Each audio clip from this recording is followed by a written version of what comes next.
Assalamualaikum warahmatullahi wabarakatuh. Yang saya hormati kepada Ibu Mustaniro selaku dosen pengampu mata kuliah Manajemen Keuangan Syariah serta rekan-rekan kelas SE yang saya banggakan. Langsung saja, kami dari kelompok 12 yang beranggotakan saya sendiri, Niki Robani, yang kedua ada Devi Triana, yang ketiga ada Siva Nur Hayati, akan menjelaskan materi tentang isu-isu dalam Islamic Finance. Oke, materi yang pertama ada merger dan akuisisi. Pengertian merger.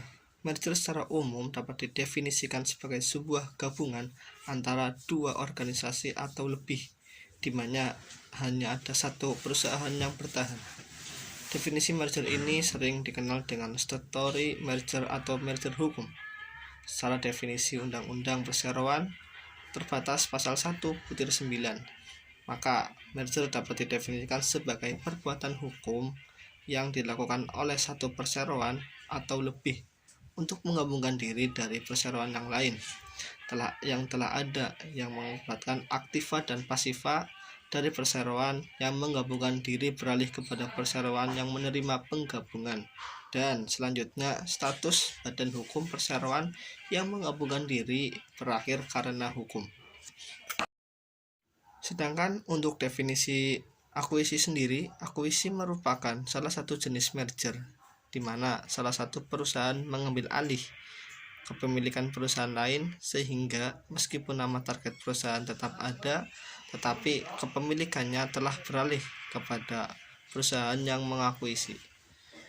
Secara definisi Undang-Undang PT pasal 1/11, akuisisi merupakan perbuatan hukum yang dilakukan oleh badan hukum atau orang perseorangan untuk mengambil alih saham perseroan yang mengakibatkan beralihnya pengendalian atas perseroan tersebut.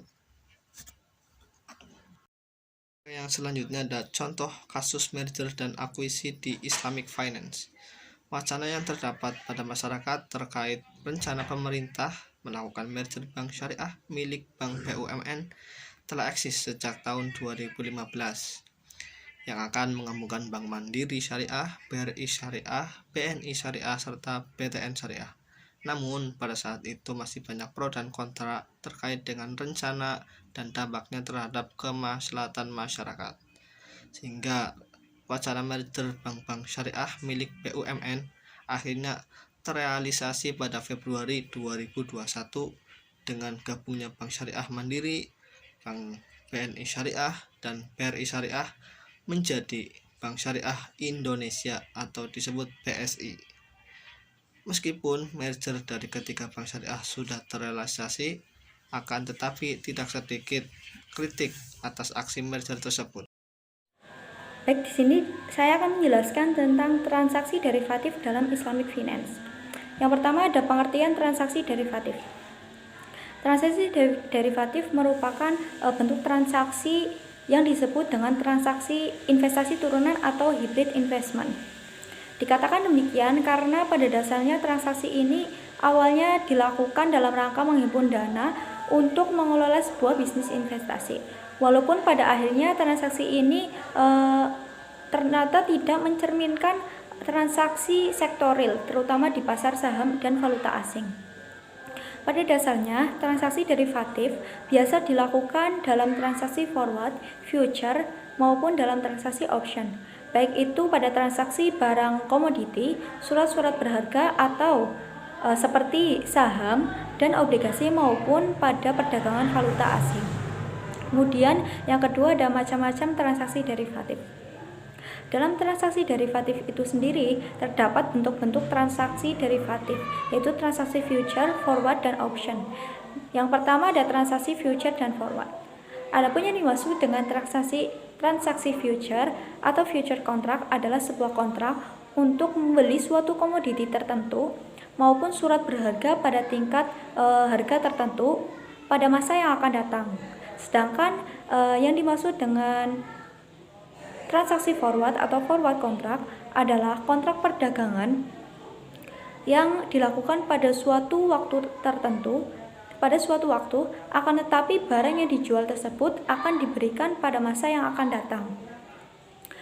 future contract adalah bentuk khusus dari forward contract yang dibedakan oleh yang pertama ada pertukaran yang teratur, kemudian yang kedua ada kontrak standar dengan perubahan harga terbatas dan persyaratan margin, kemudian yang ketiga ada clearing house pada masing-masing future market, dan yang terakhir yang terakhir ada penyelesaian kontrak setiap hari. Istilah forward dalam perdagangan valuta asing adalah jual beli mata uang asing untuk penyerahan dalam jangka waktu 1 sampai 6 bulan yang akan datang. Sedangkan istilah future digunakan untuk perdagangan valuta asing dengan penyerahan lebih dari 6 bulan masa yang akan datang. Kemudian yang kedua ada transaksi option. Option adalah suatu hak yang didasarkan pada suatu perjanjian untuk membeli atau menjual suatu komoditi, surat-surat berharga, atau mata uang asing pada suatu tingkat harga yang telah disetujui pada setiap waktu untuk masa tertentu atau biasanya 3 bulan kontrak. Opsi digunakan oleh para pembeli dan penjual untuk menyeimbangkan akibat-akibat dari gerakan harga ke arah yang berlawanan. Yang ketiga ada berbagai transaksi derivatif dalam ekonomi syariah. Ada beberapa transaksi derivatif dalam ekonomi syariah, yaitu yang pertama ada jual beli salam. Jual beli salam adalah akad jual beli suatu barang di mana harganya dibayar dengan tunai, sedangkan barangnya akan diserahkan kemudian dalam jangka waktu yang telah disepakati. Adapun syarat-syarat pokok dalam salam diantaranya adalah yang pertama, jenis, mutu, dan jumlah barang harus jelas. Kemudian yang kedua ada harganya harus dibayarkan secara tunai. Yang ketiga harga harus pasti dan tetap. Dan yang terakhir adanya jangka waktu tertentu yang disepakati untuk penyerahan. Kemudian yang kedua ada jual beli istisna. Jual beli istisna yaitu suatu perjanjian jual beli antara pembeli dan produsen di mana barang yang akan diperjualbelikan harus dipesan terlebih dahulu melalui sebuah proses pembuatan dengan kriteria tertentu. Selanjutnya ada jual beli arbon. Jual beli arbon adalah jual beli barang dengan membayar sebagian harga kepada penjual. Apabila ia meneruskan transaksi jual beli, maka ia tinggal membayar ongkos kurangnya saja. Dan apabila ia batalkan, maka uang tersebut menjadi milik penjual sebagai uang panjar. Walaupun jual beli tersebut dilarang oleh jumhur ulama, namun Majma' al-Fiqh al-Islami memperbolehkan transaksi tersebut sesuai dengan pendapat Imam Ahmad dengan pertimbangan melindungi penjual dari kerugian akibat pembatalan transaksi yang dilakukan oleh pembeli. Selanjutnya ada transaksi hiyar syarat. Transaksi hiyar syarat yaitu kesepakatan antara kedua belah pihak untuk membatalkan atau meneruskan kesepakatan sebelumnya untuk membeli atau menjual suatu barang. Hiyar syarat berlaku sebelum adanya serah terima harga maupun barang, sehingga dalam hal ini tidak ada hiyar syarat apabila sudah terjadi akad yang sudah mengikat dengan penyerahan, baik itu berupa barang atau harga saja. Kemudian ada transaksi derivatif dalam perspektif ekonomi syariah. Transaksi derivatif dalam perspektif ekonomi syariah sekilas mempunyai kemiripan dengan transaksi derivatif dalam sistem ekonomi konvensional. Namun, untuk mengatakan bahwa transaksi tersebut sesuai dengan syariat atau tidak menurut perspektif syariah masih memerlukan analisa lebih mendalam. Ada beberapa transaksi derivatif menurut ekonomi syariah, yaitu yang pertama jual beli valuta asing. Dalam perdagangan syariah, uang berfungsi tidak lebih sebagai alat tukar dan bukan merupakan komoditi yang diperdagangkan dalam Islam.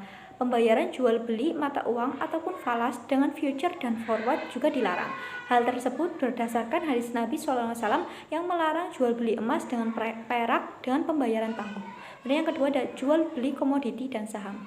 Sebagaimana disebutkan di atas bahwa Islam memperbolehkan jual beli komoditas baik secara tunai maupun tangguh. Dalam hal ini saham perusahaan atau obligasi bisa dikategorikan sebagai komoditi karena tidak bisa dianggap sebagai layaknya uang sebagai alat tukar atas semua barang.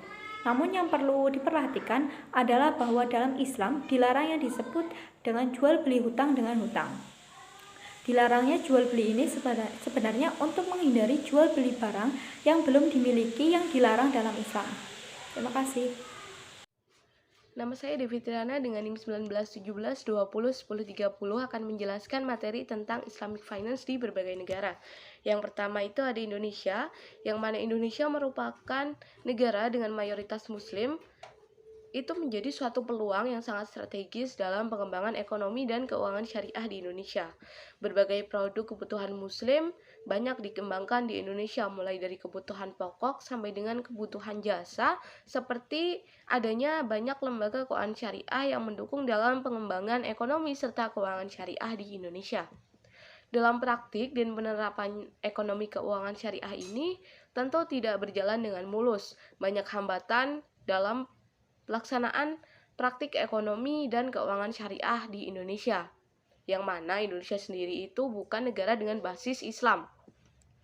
Salah satu instrumen yang paling penting adalah adanya kebijakan serta peraturan dari pemerintah, di mana salah satu peranan pemerintah yang merupakan membuat kebijakan-kebijakan itu atau peraturan itu, pemerintah memegang peranan sebagai regulator, yaitu memberikan support, memberikan payung hukum sebagai jaminan agar setiap aktivitas ekonomi yang berlandaskan syariah ini jelas aturan mainnya. Regulasi terkait pengembangan ekonomi dan keuangan syariah ini merupakan unsur utama dalam pengembangan industri keuangan syariah yang ada di Indonesia. Pihak yang secara khusus ditunjuk untuk sengketa dalam ekonomi syariah ini merupakan pengadilan agama. Pengadilan agama ini dapat memberikan jaminan dan kepastian hukum bagi semua pihak yang terlibat atau termasuk pelaku dalam berkaitan dengan penyelesaian sengketa ekonomi syariah. Karena dalam hal industri keuangan syariah ini, semua hal memerlukan regulasi sebagai dasar untuk bertindak. Sedangkan dari segi audit syariah yang tersedia di Indonesia itu masih sangat sedikit. Dalam hal ini penerapannya ya. Lalu audit syariah itu memiliki tantangan tersendiri dalam pelaksanaannya. Ada gap antara harapan dan praktik audit syariah yang berlangsung saat ini. Setidaknya itu ada 4 faktor yang menjadi kendala utama dalam penerapan audit syariah yang berdasarkan dengan hukum syariah, yaitu ada kerangka kerja, ruang lingkup, kualifikasi, dan isu terkait independensi. Tantangan lainnya ada peran Dewan Pengawas Syariah atau DPS sebagai auditor syariah, yang mana DPS ini tidak memiliki kekuatan yang mengikat dan memaksa. Seperti seharusnya DPS hanya sebatas mengeluarkan fatwa tanpa kekuasaan hukum yang mampu memaksa menerapkan hal tersebut dalam proses pengangkatannya yang dipilih langsung oleh lembaga keuangan syariah. Audit syariah ini merupakan suatu cara untuk menjaga dan memastikan integritas lembaga keuangan syariah dalam menjalankan prinsip syariahnya. Namun, di dalamnya itu terdapat sumber permasalahan dalam audit syariah. Yang pertama itu terkait regulasi, yang terkait dengan kerangka audit syariah yang dinilai belum berkembang, yang disebabkan oleh lemahnya dorongan dari pemerintah. Hal ini menimbulkan keraguan bagi kebanyakan orang bahwa bank syariah itu tidak berbeda dengan bank konvensional. Selanjutnya adalah mengenai sumber daya manusianya, yang mana dalam implementasinya auditor menguasai ilmu syariah dan akuntansi itu secara sekaligus masih sangat sedikit persentase, sehingga didirikanlah Islamic Auditing Foundation atau IAF sebagai salah satu fungsi dan tanggung jawab IAF itu melakukan pelatihan terhadap para auditor syariah agar dapat menguasai dari segi akuntansi serta syariahnya. Sumber permasalahan lainnya ya dalam proses audit ini adalah belum optimalnya akan memperoleh hasil dari audit tersebut, yang pada akhirnya menghasilkan laporan yang tidak relevan dalam mengungkapkan kepatuhan syariah, yang mana merupakan salah satu akibat dari SDM auditor syariah yang kurang menguasai bidangnya tersebut. Selanjutnya mengenai perkembangan pasar keuangan syariah di Indonesia selama beberapa tahun terakhir itu terjadi cukup pesat. Ya, walaupun pasar keuangan syariah merupakan elemen baru di Indonesia, perkembangan ini ditandai dengan semakin banyaknya lembaga keuangan syariah yang ada di Indonesia seperti Pembangunan Syariah, Asuransi Syariah, lalu ada Reksadana Syariah dan lembaga keuangan syariah lainnya. Perkembangan yang cukup pesat dalam pasar keuangan syariah ini juga berdampak pada ekonomi masyarakat, yang mana adalah industri perbankan syariah. yang itu perkembangan bank syariah di Indonesia sendiri berjalan dengan sangat pesat. Walaupun demikian, jumlah bank atau jumlah kantor bank dan jumlah total aset bank syariah itu jika dibandingkan dengan bank konvensional masih cukup kecil atau berbeda jauh seperti itu. Berdasarkan data dari OJK pada tahun 2018, jumlah nasabah yang menyimpan dananya di bank syariah itu hanya berjumlah 23,1 juta orang dan nasabah yang meminjam dana di bank syariah itu hanya berjumlah 4,7 juta orang. Jumlah ini tentunya masih sangat sedikit jika dibandingkan dengan jumlah penduduk Indonesia yang beragama Islam, yang mana jumlahnya itu mencapai 207,1 juta jiwa menurut data sensus penduduk pada tahun 2010. Selanjutnya, itu ada negara Malaysia, yang mana pada era perbankan di Malaysia itu ditelusuri kembali ke tahun 1963, yang mana pada saat itu pemerintah membentuk lembaga tabung haji, yang mana lembaga ini dibentuk untuk menjadi sarana investasi tabungan masyarakat Malaysia dengan instrumen bebas bunga, terkhusus untuk mereka yang ingin menunaikan ibadah haji. Awal 1980-an itu adalah awal langkah diperkenalkannya perbankan syariah di Malaysia atas inisiatif Perdana Menteri Mahathir Mohamad, yaitu ketika Malaysia secara resmi memperkenalkan Undang-Undang Perbankan Syariah tahun 1983 dan Undang-Undang Takaful tahun 1984. Kemudian Bank Syariah ini yang menerapkan konsep syariah secara lengkap juga didirikan sebagai perusahaan umum pada tahun 1983. Yaitu ada Bank Islam Berhad, adalah bank pertama yang didirikan pada tanggal 1 Maret 1983. Selanjutnya ada Bank Negara Malaysia atau BNN yang memperkenalkan suatu bentuk skema, yaitu skema perbankan tanpa bunga atau interest free banking scheme, yang mana dalam kebijakannya itu sering disebut dengan Islamic Window, yang mana berdampak pada diizinkannya bank komersial atau bank dagang maupun perusahaan keuangan untuk menawarkan produk serta layanan perbankan syariah. Hal ini juga sukses karena lebih banyak masyarakat muslim maupun non-muslim yang berpartisipasi dalam perbankan syariah, yang selanjutnya menghilangkan persepsi bahwa perbankan Islam itu hanya untuk masyarakat yang beragama Islam.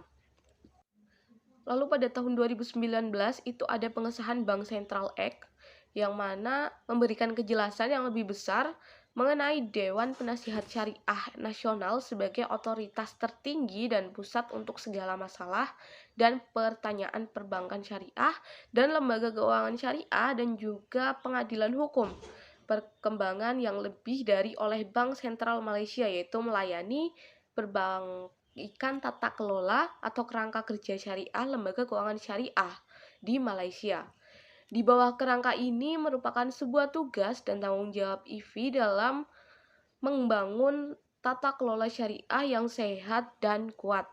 Selain itu, salah satu momentum paling penting dalam upaya menguatkan sekaligus harmonisasi dari aspek regulasi sistem keuangan syariah di Malaysia ini adalah dikeluarkannya undang-undang baru yang bernama Islamic Finance Service atau IFSA Act itu pada tahun 2013 dan Financial Service Act di tahun yang sama yaitu 2013, yang mana kedua undang-undang ini menggantikan Undang-Undang Bavia tahun 1989 serta IBA tahun 1983 dan Undang-Undang Takaful Act pada tahun 1984.